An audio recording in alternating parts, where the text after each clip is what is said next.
Good evening, नमस्कार दोस्तों। आप देख रहे हैं यूट्यूब का most time saving educational channel it's easy to learn 138। हमारा लक्ष्य आपकी तैयारी बेहतर नहीं बेहतरीन हो।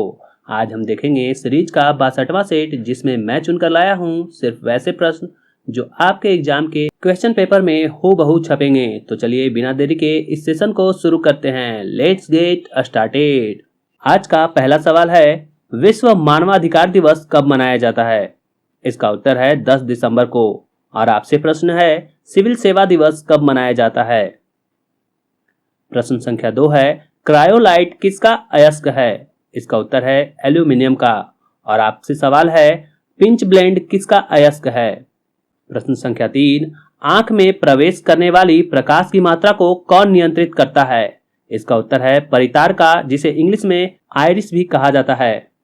और आपसे सवाल है, मानव नेत्र में कितने प्रकार की कोशिका पाई जाती है?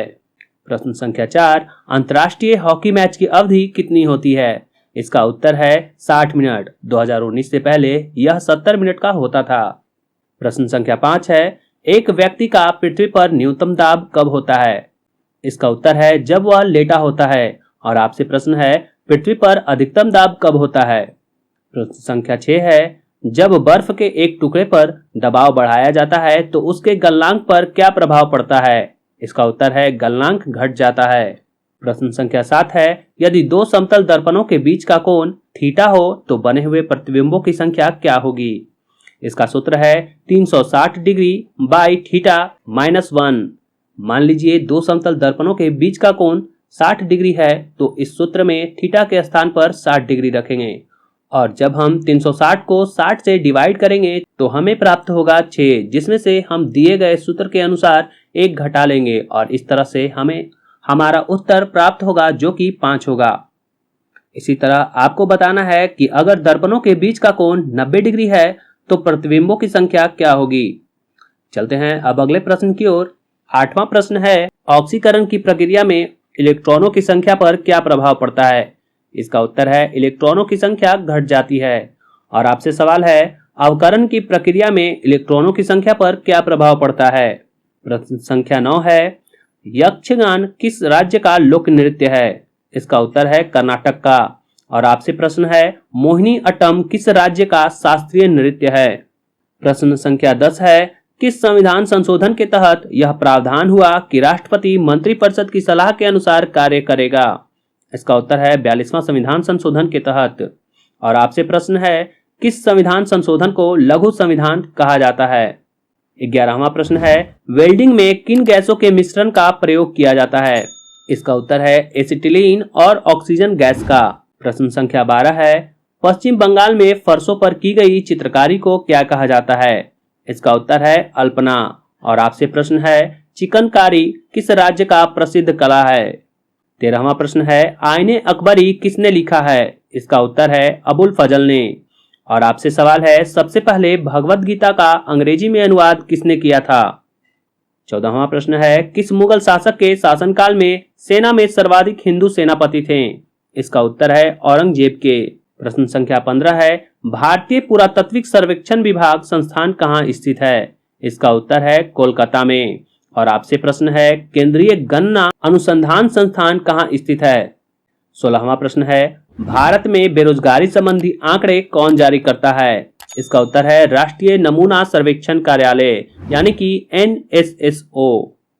17वां प्रश्न है, वानर सेना और मंजरी सेना का संबंध किस आंदोलन से है? इसका उत्तर है सविनय अवज्ञा आंदोलन से। और आपसे सवाल है, सविनय अवज्ञा आंदोलन कब से शुरू किया गया था? प्रश्न संख्या 18 है, बिजली के चमकने पर कौन सी गैस उत्पन्न होती है? इसका उत्तर है NO2। 19वां प्रश्न, वर्णांधता किस प्रकार का रोग है? इसका उत्तर है अनुवांशिक रोग। और आपसे प्रश्न है, हीमोफीलिया किस प्रकार का रोग है? प्रश्न संख्या 20 है, अमोनियम क्लोराइड के जलीय विलयन की प्रकृति कैसी होती है? इसका उत्तर है अम्लीय। 21वां प्रश्न, किसी वस्तु का संवेग किस पर निर्भर करता है? इसका उत्तर है वस्तु के द्रव्यमान और वेग दोनों पर, यानी कि P बराबर mv, जहां P वस्तु का संवेग, m द्रव्यमान और v वेग है।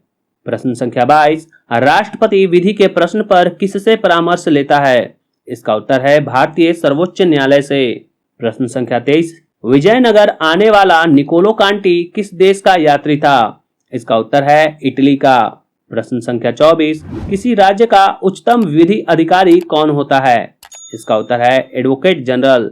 और आपसे सवाल है, एडवोकेट जनरल की चर्चा किस अनुच्छेद में वर्णित है? आज का 25वां और आखिरी प्रश्न है, पृथ्वी के भूपटल पर प्रचुर मात्रा में पाया जाने वाला धातु कौन है?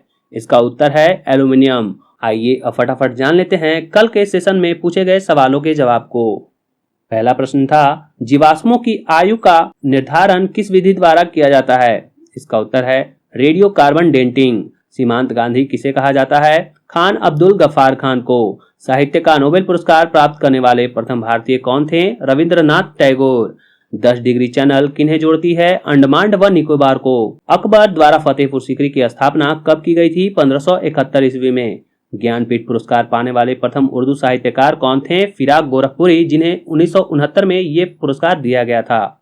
समुद्र की गहराई किसमें मापी जाती है? फैदोमीटर में। एक फैदम में 6 फीट या 1.83 मीटर होता है। विसर्प किसके द्वारा बनाई जाती है? नदियों के द्वारा। डाउन्स कहाँ का घास मैदान है? ऑस्ट्रेलिया का। बुद्ध के मृत्यु का प्रतीक क्या है? स्तूप। इंद्रधनुष के बनने का क्या कारण है? पूर्ण आंतरिक परावर्तन। एक पीकोक किसके बराबर होता है? 10 के पावर -12 के। वीडियो में अंत तक बने रहने के लिए आपका बहुत बहुत धन्यवाद। आज की ये वीडियो आपको कैसी लगी हमें कमेंट के माध्यम से बताएं। साथ ही आज के सेशन में पूछे गए सवालों के जवाब भी आप कमेंट के माध्यम से दे सकते हैं। अगर वीडियो वाकई अच्छी लगी हो तो प्लीज वीडियो को लाइक कर शेयर जरूर करें। चैनल पर पहली बार विजिट कर रहे हो या अभी तक आपने हमारे चैनल को सब्सक्राइब नहीं किया हो तो चैनल को सब्सक्राइब कर बेल आइकन को ऑल नोटिफिकेशन पर सेट कर लें। मिलते हैं फिर एक नए वीडियो के साथ, तब तक के लिए जय हिंद, टेक केयर, शुभ रात्रि।